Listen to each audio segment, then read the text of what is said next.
Hello guys, मेरा नाम है तेजस। मैं आज करूँगा क्लास 9 की एनसीईआरटी बुक की चैप्टर 2 की 2.1 एक्सरसाइज सॉल्व। तो चलिए चलते हैं। गाइस, ये है मेरी गणित मंजरी की बुक क्लास 9 की। मैं इसमें एक्सरसाइज 2.1 सॉल्व करूँगा चैप्टर 2 की। इसमें हमारा चैप्टर 2 का नाम है, देखते हैं, चैप्टर 2 का नाम है introduction to linear polynomial. Okay, तो अभी मैं एक्सरसाइज 2.1 सॉल्व करूँगा।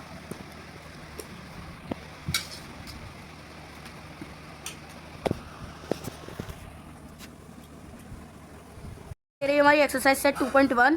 तो इसमें हमारा पहला क्वेश्चन बोल रहा है find the degree of the following polynomials. मतलब हमें इसमें पॉलिनोमियल की डिग्री फाइंड करनी है। पॉलिनोमियल कौन से होते हैं, जैसे कि 2x हो गया, 5x हो गया, 2y और ये y, मतलब ये वाले हमारे हो गए पॉलिनोमियल।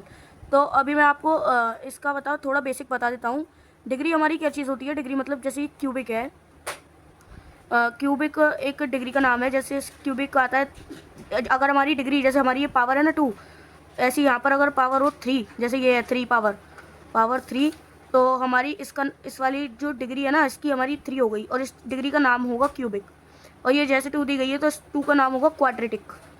ओके, और अभी जैसे हमें यहाँ पर कुछ नहीं दिया, यहाँ पर खाली z है, तो हम यहाँ पर डिग्री मान लेंगे हमारी 1, और 1 जो डिग्री होती है उसका नाम होता है लीनियर। तो स्टॉप। मैं आप सबके लिए, अगर आप कमेंट करोगे तो मैं इसकी इंट्रोडक्शन वीडियो भी लाऊंगा, बट अभी के लिए मैं सिर्फ 2.1 एक्सरसाइज आपको कराऊंगा। तो हमारा पहला क्वेश्चन बोल रहा है find the degree of the following polynomial. यानी फर्स्ट का हो गया हमारा 2x² - 5x + 3। तो अभी हम इसकी डिग्री क्या कहते हैं बनाएंगे, देखना। अब हमारा इसमें पहला क्वेश्चन दे रखा है find the degree of following polynomial. तो हम यहाँ पर डालते हैं क्वेश्चन नंबर 1 और सॉल्व। हमारा फर्स्ट क्वेश्चन है ए वाला, देख सकते हैं आप। ये हमने क्वेश्चन नंबर ये डाला है 2x² माइनस का 5x प्लस का 3। ठीक है, अब हम इसको सॉल्व करेंगे। जैसे मैंने अभी आपको बताया था, अगर हमारी डिग्री 2 हो तो इसका नाम होता है क्वाड्रेटिक। इसका हम डाल देते हैं डिग्री 2। इसमें हो गई हमारी डिग्री 2। अब हम करते हैं क्वेश्चन नंबर 2 नोट।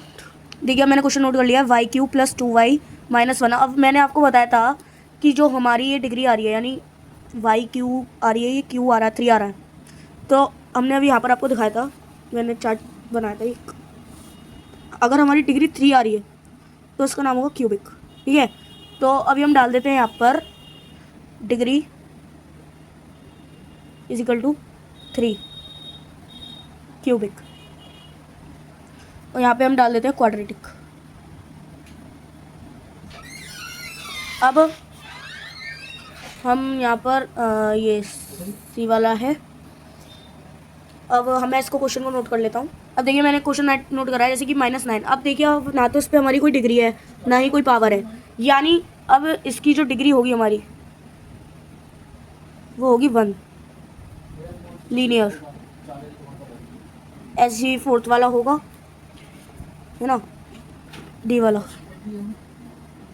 है हमारा 4z - 3। इसका आंसर आप लोगों को कमेंट में बताना है। ये वाला मैं बना नहीं रहा, इसका आपको आंसर जो है कमेंट में बताना है। ये हमारा एक क्वेश्चन पूरा हो गया। अब करते हैं हम क्वेश्चन नंबर 2। गाइस, अब हम इससे देखते हैं हमारा क्वेश्चन नंबर 2 क्या कह रहा है, राइट पॉलिनोमियल ऑफ डिग्री। अभी हमें है ना इसका एक पॉलिनोमियल मैंने आपको भी बताया था। पॉलिनोमियल मतलब यही 2x 5x और y 2y हो गया, हमारा 4z हो गया, और बाकी ये जो 3 9 और ये 1 और 3 है ना, ये कांस्टेंट टर्म है। ये हम आपको बाद में बताएंगे, दूसरे क्वेश्चन में बताएंगे। ठीक है, हम इसको बताएंगे आपको 5th क्वेश्चन में कांस्टेंट टर्म क्या होता है। अभी हम देखते हैं question number 2, right the polynomial of degree 1 2 3। हमें इन तीनों के एग्जाम्पल लिखने हैं, तो हम एग्जाम्पल डाल देते हैं। एग्जाम्पल ऑफ डिग्री 1, है ना। और हमारी डिग्री है, पहले हम लेते हैं लीनियर का।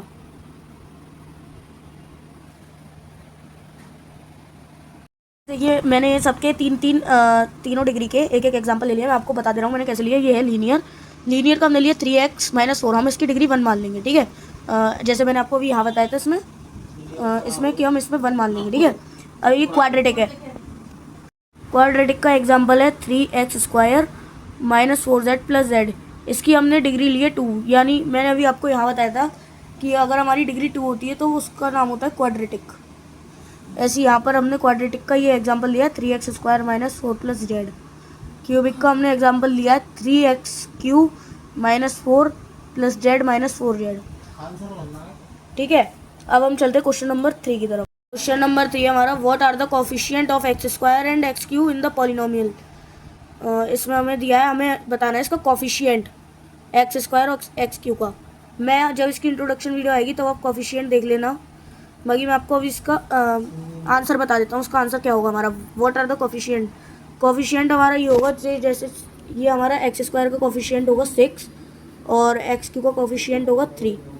ये है x² का कोफिशिएंट और ये है x³ का कोफिशिएंट। यही दोनों हमारे आंसर है। तो आप आंसर में लिख सकते हो कि coefficient of x² is equal to 6 and coefficient of x³ हमारे इसमें आएगा माइनस का 3x³, क्योंकि इसमें माइनस आ रहा है ना, तो इसमें आप लिख देना coefficient of x³ is equal to minus का 3।